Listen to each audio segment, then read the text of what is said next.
history teacher, your thoughts on divide over history and like how should it be taught? How much should we teach? You have to teach history as it happened. You have to show the consequences of those actions. So I am AJ DiBernardo.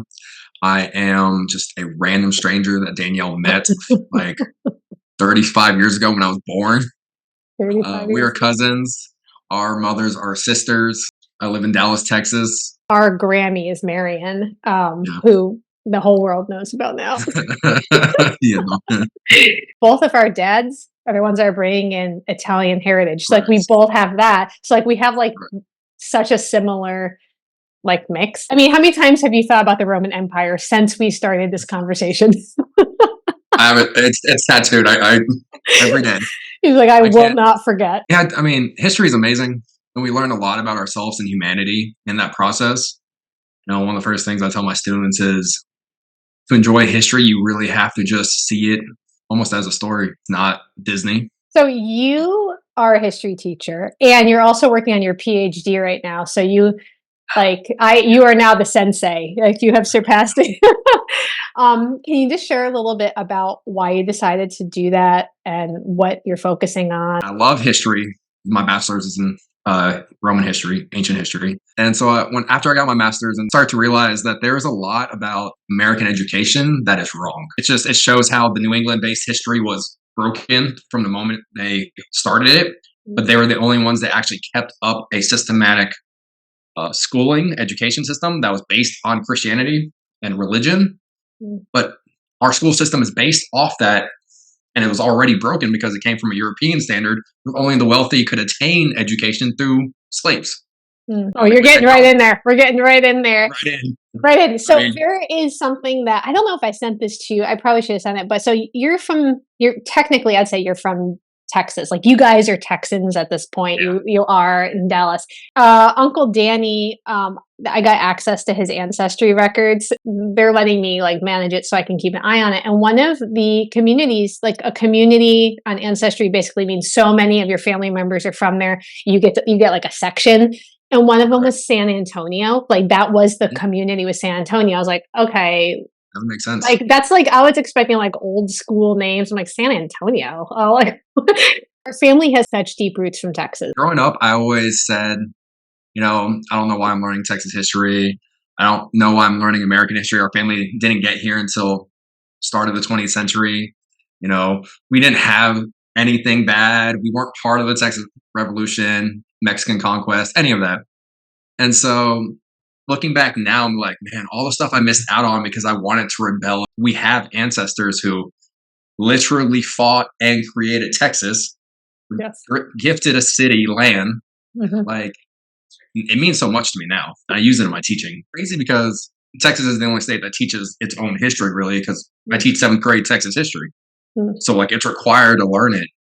But That's it's great. Amazing to see that, you know, how it all connects. Because Uncle Frank was the first one to come to Dallas, convinced my mother to join. Like, what brought him to Dallas? Like, what about this area, like, brought our family back? It's like a black hole, got sucked in. I want to go walk around and see the missions. Like, literally, we have family in those books that, like, got baptized and became Christians or however they do that. You know what I mean? And became part of the Catholic faith, I guess I should say. Presidios.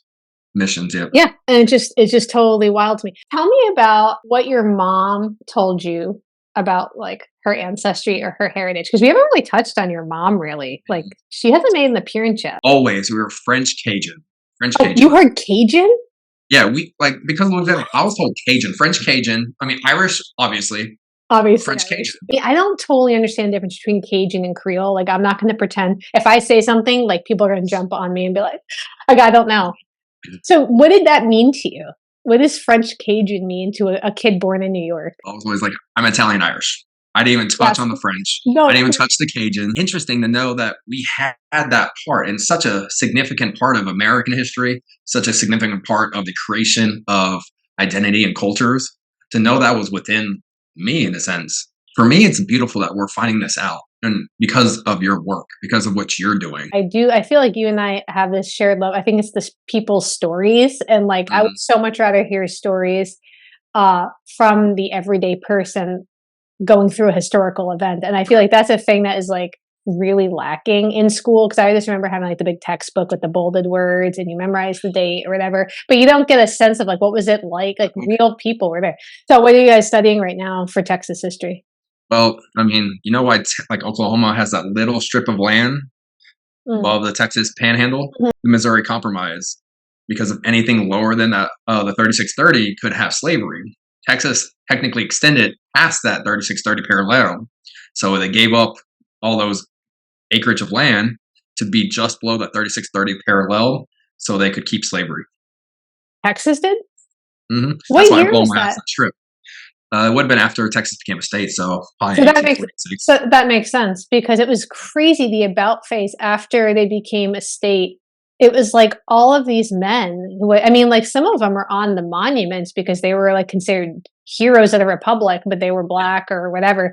And then they made me told, you have to leave or we're going to sell you into slavery. Even during the impresario contracts, even during the because Mexico needed a lot of people, because during the revolution, they had a general come through Texas and wipe out 2/3 of the population of Tejanos in Texas. Wow. Mexicans didn't want to come up to Texas because why would you leave, southern Mexico to go to northern Mexico, aka Texas? Like it's just not smart. So they would attract a lot of Americans and Europeans. Well, Americans that came wanted the cheap land. Yeah. It was about $1.50 less than you could buy land in the Great Plains. Well, if they came, what they have? They had slaves. Now, Mexico banned slavery in 1824. In 1830, they reaffirmed, like, hey, slavery is banned. And Americans are like, yeah, we don't really care. And so most of the Texans that came, like, some of them, like, hated slavery. But then also you had some that had slaves. That's so true. I'm glad you brought up the Mexico part, because I was trying to understand, like, well, how are all these free people of color chilling over there and having land? It's because Mexico is in charge, and they were like, yeah, we're not doing that. And then as soon as it switches hands, and it's just sad because it's like I love America, and I hate when people disparage America or the American flag. And like you've served, like but at the same time, I'm like, we need to take off the rose-colored glasses too. Like we can love her, but we need to also like look at some history and be like, this has ripple effects for people. I mean, huge effects. And part of the story of me telling the kid at the beginning, like, hey, like history is ugly. I'm not teaching this because I want you to be afraid of it. I won't teach you this so when you become a position of power, you're going to make a better choice. Like that promotes peace, that promotes unity. Because the men in the past had that choice and they didn't make it. They wanted someone else to make it. Like someone has to finally, take that position of power and make that better choice. Actually more libertarian, I'd say. Like, I just don't want people bossing me around. You know what I mean? Like, just don't leave me alone. But there is a really weird thing that has happened on the channel, because like I said, I don't really like the right or the left. I feel like everyone, it's just a monster with another mask on. It's like, to me, it's the same thing. And there's a CRT stuff that people like freak out about. And I've had people be frustrated with me telling me I'm doing CRT. I'm like, I don't even know what CRT is. I think CRT is like a legal class that you take like in law school. I'm like, I'm pretty sure I'm not doing it since I'm not an attorney.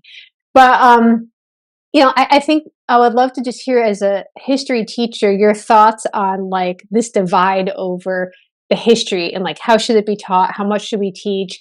Because I mean, I wouldn't tell young kids some of this stuff. Like, they don't need to be bombarded with the horrors of humanity. Like, let them love their country. Let them learn about that. But how do we balance that with this like idea of like, well, I can't, it's not all positive. So if you're going to pretend it's all positive, you're not teaching history, you're teaching something else. Like, how do we balance You're teaching an ethos that promotes what it is you want. Like, you have this Western train of thought for so long where England was the master of the world and they could do no wrong, yet their entire history is literally going into countries, taking all the wealth and saying, you're a possession now. You don't have your own morals. You don't have your own culture anymore. You're us. And all that stuff. And then CRT, history just needs to be taught honestly, unbiased. And that's the biggest thing when studying history.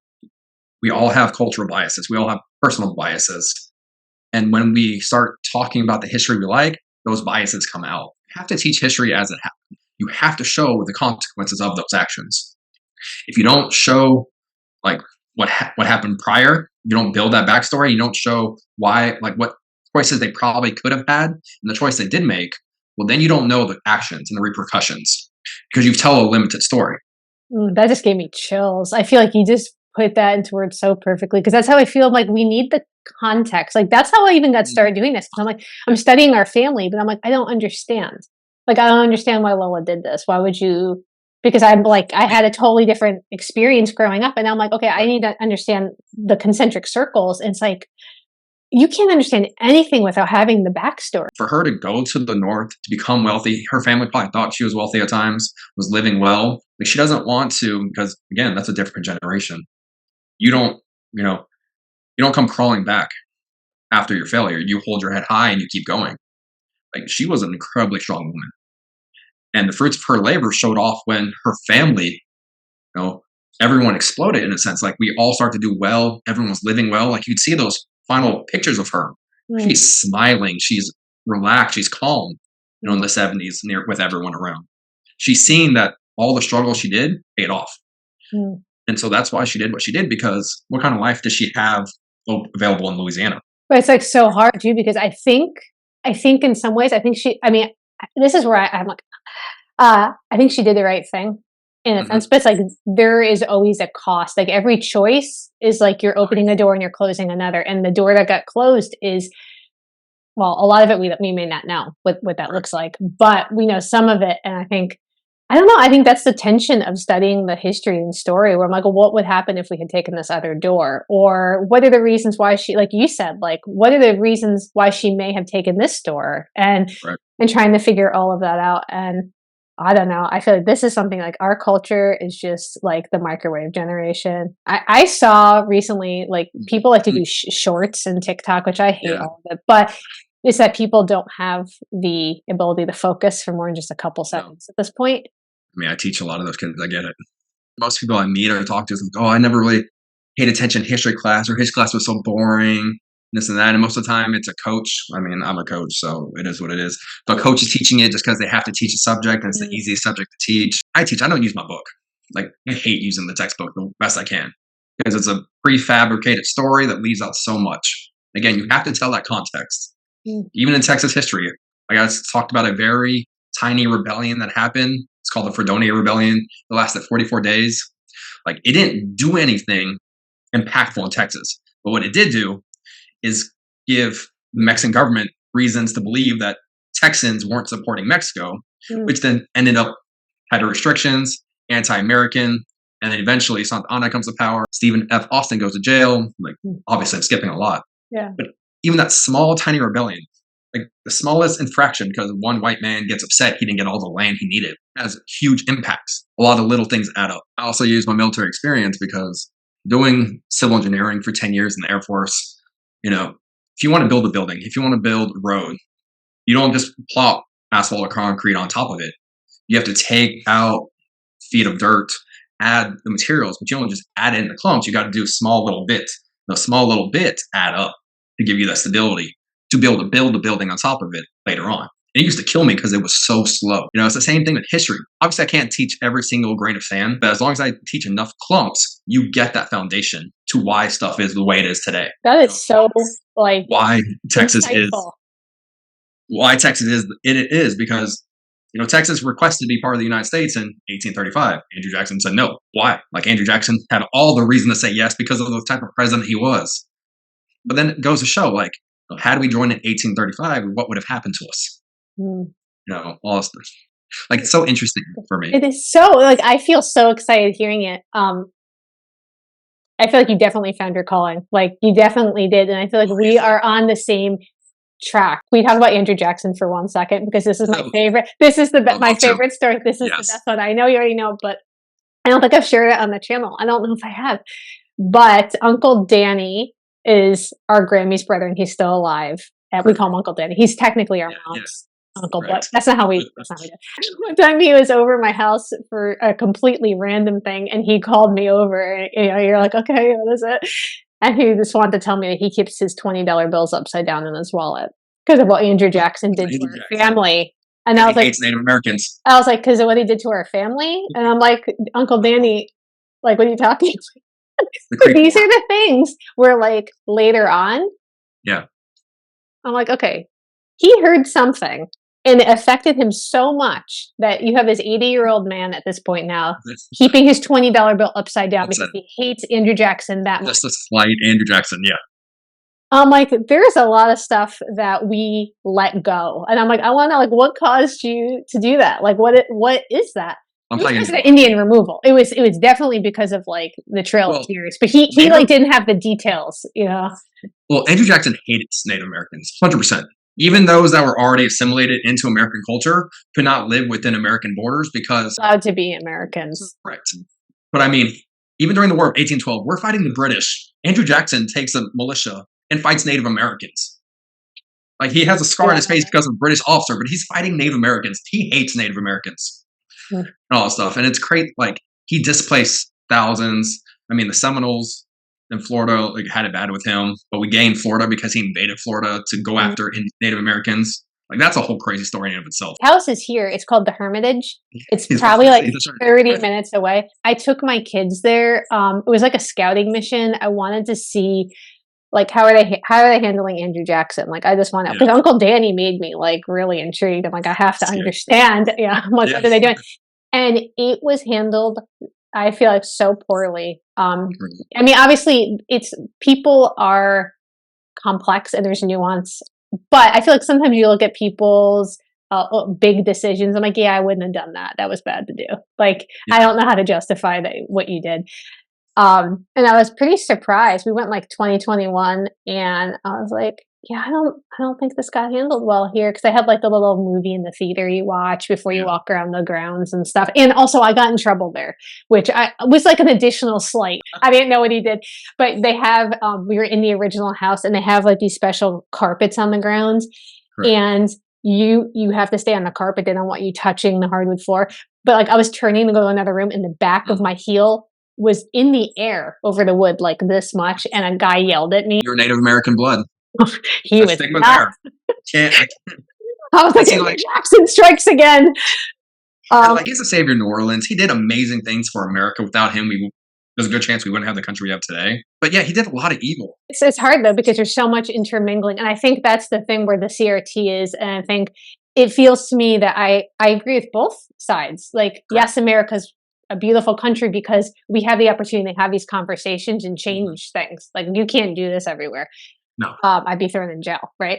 But on the other side, I'm like, it's not all evil to me. Like there is evil, but I just believe people are good still, and there are people who care and they want to make things better, and we just have to do a little bit every generation. I don't know how long it takes until I don't know.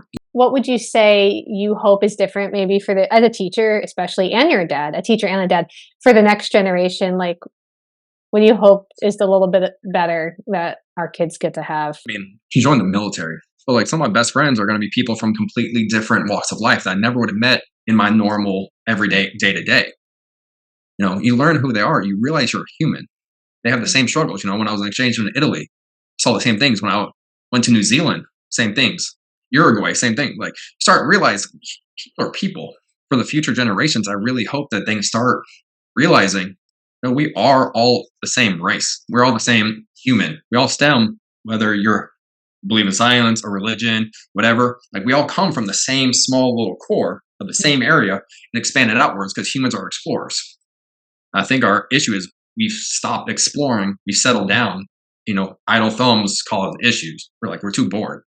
So let's band together and explore outwards. Let's go towards space. So lots of people have commented and said exactly what you said. And they were like, I was in the military, or I was in the Navy, or I was in whatever. Like basically like in the trenches, like we're all the same.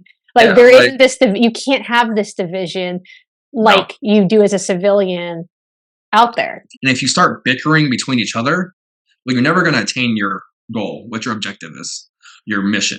You know, you're going to die there. You learn to band together. You learn to realize people's strengths, you know, and that's the stuff that the military teaches you.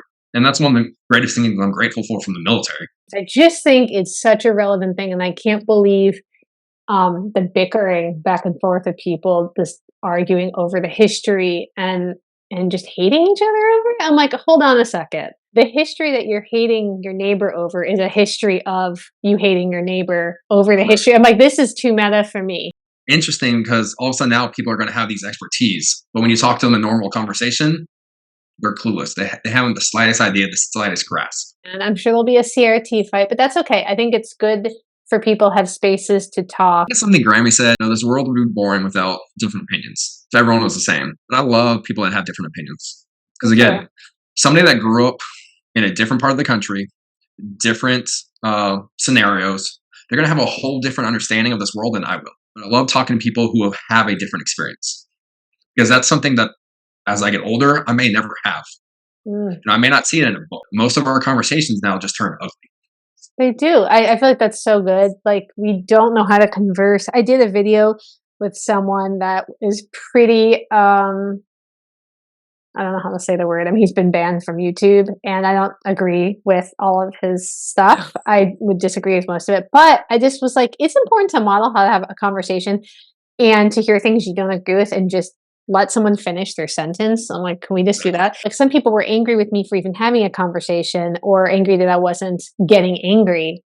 I'm like, that doesn't achieve anything. Like, we can sit and yell at each other all day long, but nothing happens that way. But something could happen, because we've tried that way and it's not doing anything. So, like, let's try this other way. If you look at early human history, the way all these stories were told is because they were stories. We as humans love stories. That's why we love a good movie, a good TV show that has 22 episodes, not 7. We love the details. But yet, whenever we start talking face to face, we want to stop somebody else's story.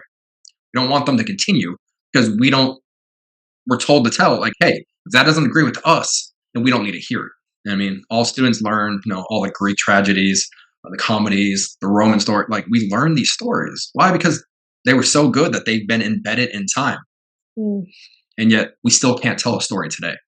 Like, what you've done with Lola, Grammy, our history, that's a beautiful story. I get to show Hercules and Sophia, and I am beyond grateful for that, because that's stuff I never knew. And now they get to know from early on, and they get to build a life off of that with that knowledge. All the time, news, you go anywhere else, people cut off others when they're telling their story. Because also now we have a quip. I tell some of my students, if you have a question, you have a random point, write it down. We'll come back to it. Like a debate. Yeah, like, you exactly. have to let them have their 35 seconds, although even that is not being modeled. I feel like we just need a reset. We need that reset that you were talking about. And I don't know. I mean, maybe it will be the next generation of kids you're teaching. So I wouldn't be surprised. I mean, I'm sure it definitely helped you when you left New York, went to a whole different part of the United States and taught. Like, it changes your perspective. Most of the people I see that have problems haven't left their geography, haven't left their demographics. They stay in the same area.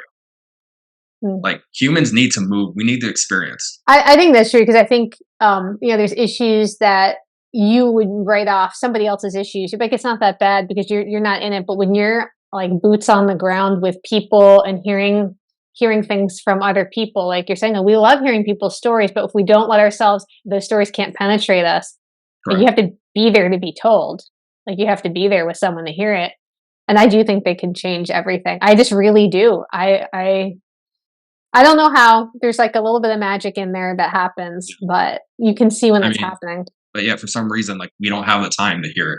I hope that's what changes.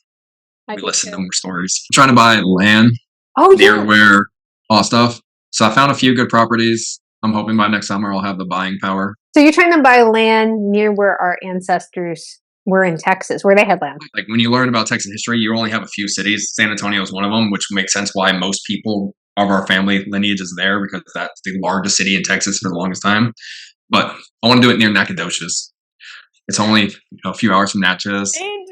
We have so much family from that post too. Like, so much. It's crazy. Like, I have all the census. Oh, let me show you something I have. Okay, so I was doing research on our family because they're all in here. So these are like census records. That's I don't know if it's reversed or not. I can't tell. Can you? No, it's perfect. Yeah. Oh, you can. Yeah. So it's from 1773 to 1849. This was like so hard to find because they don't make it anymore. Our family that was there, their last name was Padilla. And so there's like a million Padillas there, and Procella. That's what I have. Padilla and Procella. So I've just been like trying to find them. So this is what I do at night. Oh man, that's amazing. I don't know if you have land there, we would definitely have to go and walk around together. I mean, that's the whole point. I want to grab land. I want to live off the land. Do you Very know similar how to how my crazy it would ancestors did. be to go and be like, "Oh yeah, our ancestors were there in the 1800s, and who knows what they thought was gonna be of their family and who they are, and then we're there." Like it's funny because there's two things I want to do. Like I want to buy land in East Texas, but I also want to get a small villa or like small house in some southern Italian town. It's like our families left, like families left old Italy to come to America for a better life, and all I want to do is go back to Italy for a life. Our families left East Texas for a big city for a better life, and all I want to do is go back to East Texas, get away from the city. Let's do it. We need to go. 3 generations later. We need to go to the East Texas. I think it's kind of like that's the no man's land. That's the neutral strip. If I go, I don't know if it will feel the way I want it to feel. I'm afraid. Definitely like when I went, because I went last year. After you told me about the family and the town he had, I looked it up. I found the 3 cities that are now around it. I drove around that whole little circuit. Like for me, it was amazing. Like obviously, it's not magical. It wasn't like this spiritual like boom. However, that's where our family's from. That's like a part of us that had to happen for you and me to be sitting here talking. And it was everything. That's it. Like it's crazy. Like, see, we are like exactly the same person with this, because I do think like people are, who cares? It's from the 1800s. I'm like, you wouldn't be here if this didn't happen in Nacogdoches. Like everything. So let me tell you about it. Yeah, I love this book. Okay, I'm gonna jump back into that stuff because I'm like, I need to. I don't know. I'm on like a. Let me know what I can do down here. I love. If you need any help on this side, I can go. That'd be amazing. I'll drive down to the city and look at court documents.